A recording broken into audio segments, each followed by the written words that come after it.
Hey everyone, it's Taylor again. Now I have a visual component to my presentation, so you don't have to just hear me talk.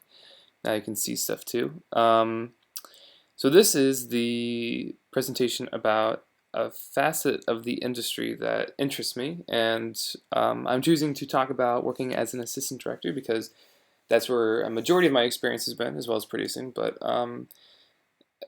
in addition to short films, it's also been features and working in production on lots of paid gigs. So basically, I was going to talk about the difference between a first and second assistant director, what some of them do, and then look at, say, some pay scales, at least from 2013, that I could find in the Directors Guild of America, yada yada, and maybe what my future plans might be in that part of the industry. So first of all, I want to show you. This is a call sheet. If any, I don't know if anyone has not worked in production much, mostly in development, but here's a call sheet that I drafted as a second assistant director. That was one of my main duties, is to prep the schedule for the next day. The schedule was created initially by usually a UPM and the first AD, but then it's basically transcoded onto these call sheets every day that tells everyone where they're supposed to be, when, what's shooting, what order, everything you can imagine, what elements are going to be in place, what background they're going to be. In this day, we had 15 people, but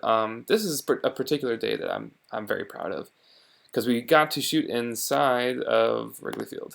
We even got to go into the clubhouse, and it was pretty cool. But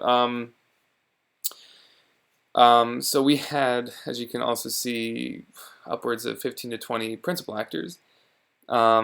Including Tom Arnold and Jim O'Heir from Parks and Rec, and Ryan Sandberg, one of the retired players. So we had a few names there. That was a lot of fun. We had even trailers for them.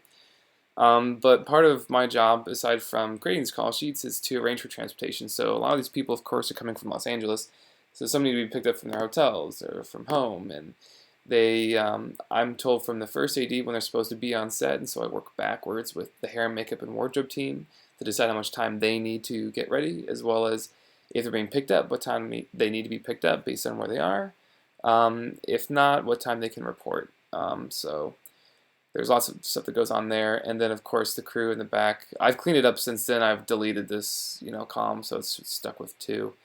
But on this day we had 64 people total, including cast, crew, and background. So we had quite a lot of moving parts, and as you can see, we were, even though we were at a 4 2/8 of the day, and that's for 12 hours at Wrigley Field. So that was quite a day. But thanks to our amazing first AD, Danny Farber, we're actually able to get it done.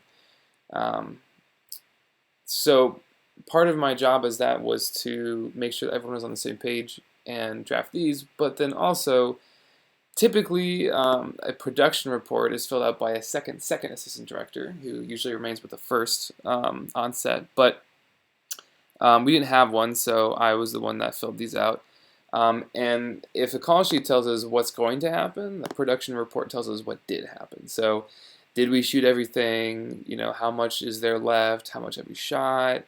What worked, what didn't work? When we were rolling after lunch, what our first shot was, things like that, as well as the times for our actors. Yeah, a lot of these people were SAG, as you can imagine, so their time on the clock actually starts when they're picked up, not when they actually start working, and it ends when they actually get dropped off, not when they leave. So all of these actually really factor into whether they're getting OT or overtime or not. Same with crew, just depending on their negotiations. And I understand that it's done in 6-minute increments, for example, is how it's calculated because it's tenths of an hour. And I know now that, for example, if you arrive at 8:12, it's 8.2. It's not written as 8:12. But those are just a few specifics, basically. But so I worked as a second assistant director on 2 features and a few short films. But I've also worked as a first assistant director. Excuse me, it's kind of a tongue twister.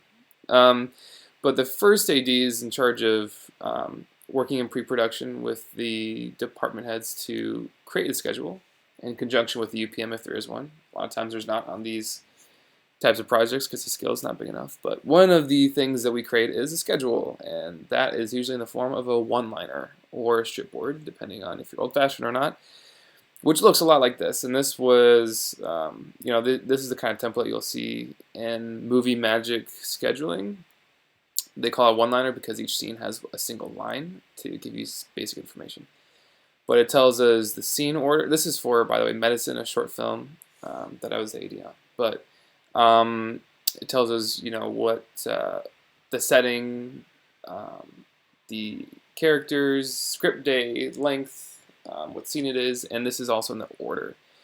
And so in day one, we shot 1 7/8 pages, and that's a plan at least. And we had 2 different locations technically, even though we didn't have to do a full company move. It was just a push there, which means you literally push the equipment. You don't have to load it up or anything.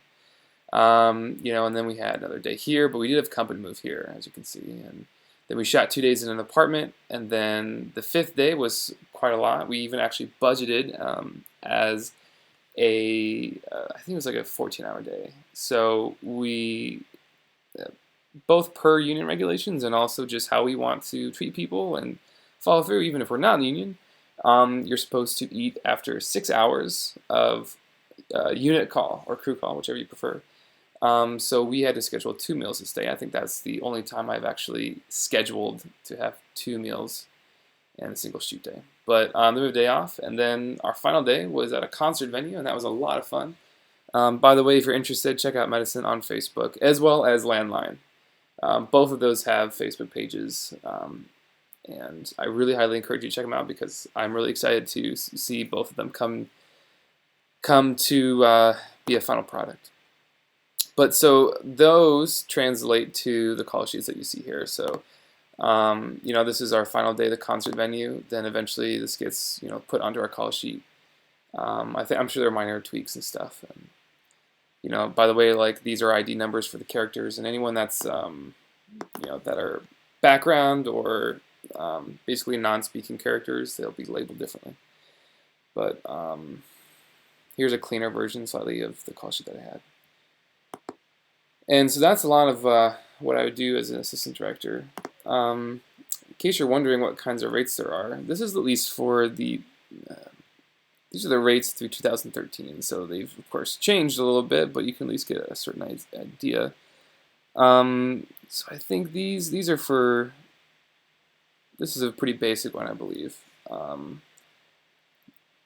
But as you can see, per the DGA, you can actually make quite a bit of money doing this stuff. Now, then again, you're going to work many, many long, strenuous hours, and there's lots of stress involved, and that's why you get paid so much.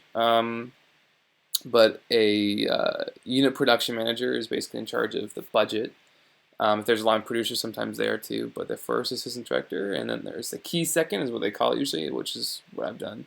Second, an additional second if it warrants it. And these are some basic rates, but let's see. This is for camera pilots. Okay, this is a multi-camera general rate. So as you can see, there's tons of different